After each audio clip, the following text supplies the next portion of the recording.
네, 이번 코너는 마켓 플러스입니다.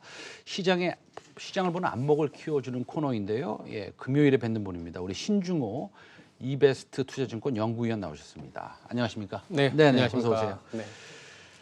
자, 지금 보면 시장이 성장주인 듯하면서도 네. 그다음에 뭐 사실은 또 그간 해운주들도 좀 살짝 움직였고요. 카카오 네이버가 급등 나오다가 조금 쉬고 있는 것 같은데 7월에는 어떻게 흐름이 연결되겠습니까? 이게 저희들이 예상하기에는 소위 말하는 종목장, 그런 이제 개별 기업들의 어떤 움직임이 굉장히 탄력 있게 변화되는 장이지 않겠냐라는 뭐 조심스럽게 말씀을 드리고 있고요. 그거에 대한 단초를 저희들이 오히려 뭐 주가는 항상 뭐 미래를 보긴 하지만 그래도 6월에 나타난 현상에서 조금은 그 가능성을 보고 있는 상황입니다. 어떤 얘기냐면 말씀하신 것처럼 6월에 가장 화려했던 종목은 네이버하고 카카오였거든요. 그래서 네카오장이라고도 하던데 어쨌든 이제 카카오나 네이버가 급등했었던 현상 이면에는 어떤 게 작용을 했을까라고 보면은 이제 어제 이제 수출 증가율도 나왔는데 이제 전체적인 수출 증가율이 조금은 둔화되면서 나쁜 건 아니지만 둔화되면서 성장률을 보여주는 모든 업종이 조금은 이제 축소되는 그런 형태로 이제 장이 진행이 되고 있다라고 저희들은 해석하고 있어요.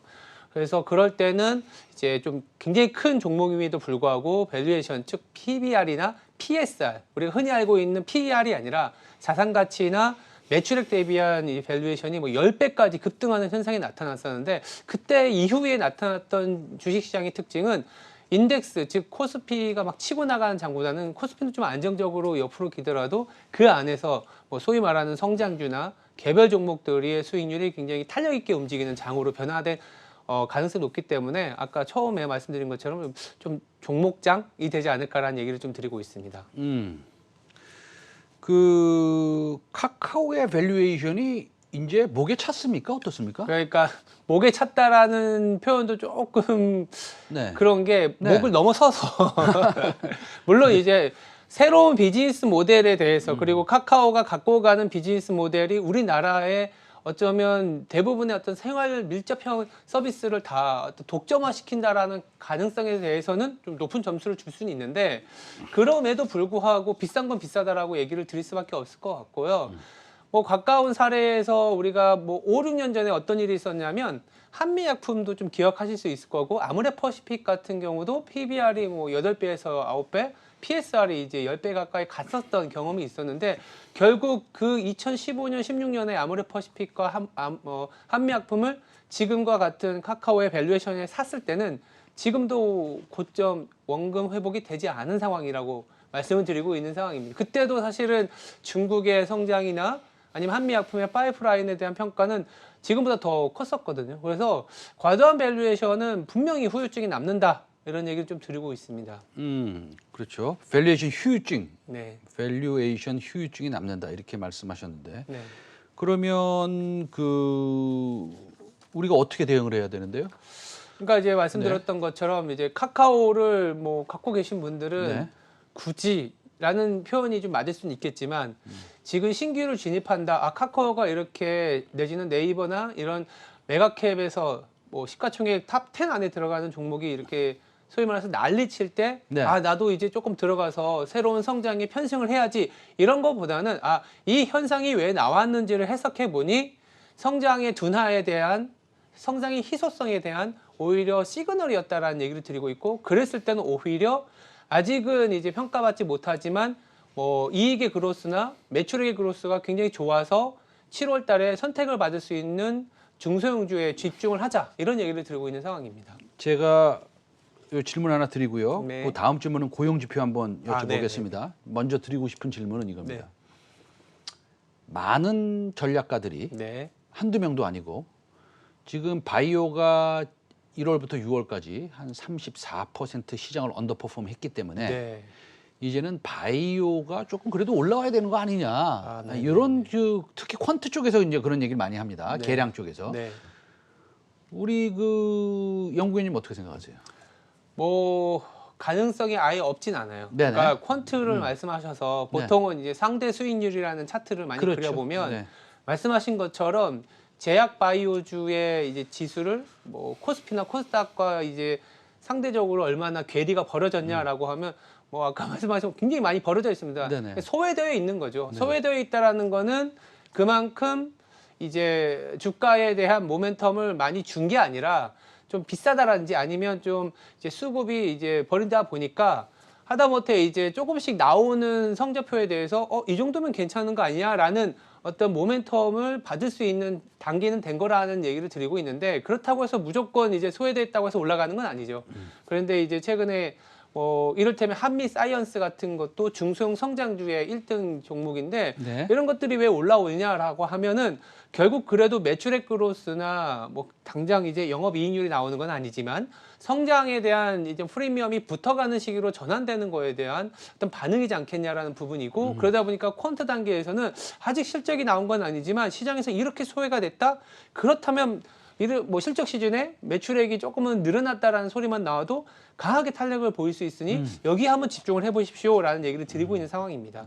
작은 뉴스에도 민감하게 주식이 반응할 수 있는 그런 시점에 왔긴 왔다. 네, 뭐 이런 그렇죠. 말씀이시네요. 네, 맞습니다. 자, 그 어저께인가요? 그 ADP 오토매틱 네. 데이터 프로세싱이라는 사기업에서 일단은 고용 지표가 일단 비슷하게 나왔습니다. 근데 네. 이제 뭐 잘 나왔어요. 잘 그렇죠? 나왔죠. 네, 잘 나왔어요. 근데 그 잘 나온 게 정부에서 하는 발표랑은 어긋나는 경우가 가끔씩 있더라고요. 그럼요. 자주 네. 있습니까? 어떻습니까? 네. 자주 빈번하게 발생하기도 네. 하고 이제 숫자 자체가 좀 많이 이격이 발생하는 네. 이유가 정부의 일자리는 좀 빠져 있다 보니까 아마 오늘 저녁에 미국에서는 또 이 데이터 즉 비농업 고용자 수를 아마 또 굉장히 집중해서 볼 텐데 지금 시장에서는 한 80만 명 정도 예상을 하는 것 같아요. 전월이 한 55만 명이니까 거의 한 30만 명이 더 늘어나는 즉 80만 명 정도게 되면 굉장한 그 고용 증가세라고들 표현을 합니다. 근데 만약 이제 100만 명 이상 나와버리면 아마 달러가 너무 크게 튀어서 시장 자체는 오히려 하락할 수도 있는 그런 어떤 역지표로서의 가능성도 내비치긴 하는데 어쨌든 고용이 굉장히 중요한 건 맞아요. 아시는 것처럼 물가 자체는 지금 최근에 이제 뭐 일시적이었다라는 부분들이 받아들이고 있기 때문에 연준이 만약 정책을 지금 사주고 있는 월 1,200억 달러가 되는 유동성이 보급이 되고 있는데 그걸 줄인다라는 하나의 단초는 고용이 있기 때문에 고용 데이터가 상당히 중요하고 저희들도 예상하는 거는 고용이 한 50에서 80만만 되더라도 늦어도 3분기 말에는 이제 테이퍼링에 대한 얘기 이슈를 조금 제기시킬 거고 빠르면 연말이나 내년 초부터는 테이퍼링을 시작하지 않겠냐라는 그렇게 이제 예상을 하고 있는 상황입니다. 알겠습니다. 우리 그 신중호 연구위원께서는 오늘 저녁에 네. 고용 숫자가 몇 명이 나왔으면 좋겠습니까? 그러면 시장이 좀 안정적으로 골디락스로 지속되겠습니까? 몇 명이 나온다라는 개념은 이제 한 50에서 80만 정도 나올 것 같은데 네네. 더 중요한 거는 사실 그 안에 있는 제조업이 더 잘 나오느냐 서비스가 잘 나오느냐가 중요해요. 아무래도 서비스가 좀 더 나오겠죠. 서비스가 잘 나오겠죠. 네. 미국은 일자리의 86%가 서비스이기 때문에 거기다가 백신이 조금씩 더 보급이 되고 주 이제 실업 청구 수당, 즉 실업 수당이 계속 떨어지다 보니까 서비스업 일자리가 많아지는 추세입니다. 근데 문제는 뭐냐면 제조업의 일자리가 많아졌을 때는 한국을 비롯한 동아시아 수출 제조업 국가들이 괜찮아요. ISM 제조업 지수가 계속 올라갔었던 사이클인데 최근에 어저께 나왔던 ISM 제조업 지수도 60이라는 놀라운 숫자지만 전월 대비 하락했거든요. 네. 신규 주문도 하락했고 그게 뭐냐면 제조업으로 이제 가동률 돌아가는 건 굉장히 다 돌아가고 있어서 서비스업의 일자리가 많아진다라는 개념은 미국 내의 수요 그리고 미국의 도메스틱 바이어스 즉 국내에 있는 일자리와 서비스이기 때문에 한국이나 다른 나라들한테 미치는 영향은 굉장히 제한적이다. 그렇기 때문에 서비스업의 일자리가 60만 명에서 70만 명 넘어간다. 그러면 달러화가 아마도 더 위로 튈 가능성이 높습니다. 그러면 뭐 이머징이나 한국에 관련된 ETF들, 뭐 미국에 상장된 EWY 같은 경우에는 하락할 가능성이 높지 않겠냐라는 얘기를 드리고 있습니다. 알겠습니다. 자, 그러면은 그 지표가 좀 네. 적정하게 나와야 될 텐데 뭐 우리가 알 수는 없죠, 그렇죠? 네. 한번 기대해 보겠습니다. 자, 그 외국인 수급이 그 달러가 강해진다면 네. 별로 안 좋아질 거죠? 안 좋아지죠. 네. 외국인 수급은 철저히 하나의 지표로만 본다면 달러화가 약해지면 외국인은 한국은 살고 사고 달러화가 만약에 강해진다면은 이제 비중을 좀 축소하는 그런 움직임을 보이고 있기 때문에 미국의 고용이 잘 나와서 특히나 서비스업 중심의 고용이 개선되다 보면 달러화가 강세를 보일 거고 그러면 다음 주에도 아마 아니면 7월 내내 외국인들은 한국물을 사지 않을 가능성이 굉장히 높다라는 얘기를 드릴 수밖에 없을 것 같습니다. 네, 시간이 없어서 간단히 제가 네. 마지막 질문할게요. 네.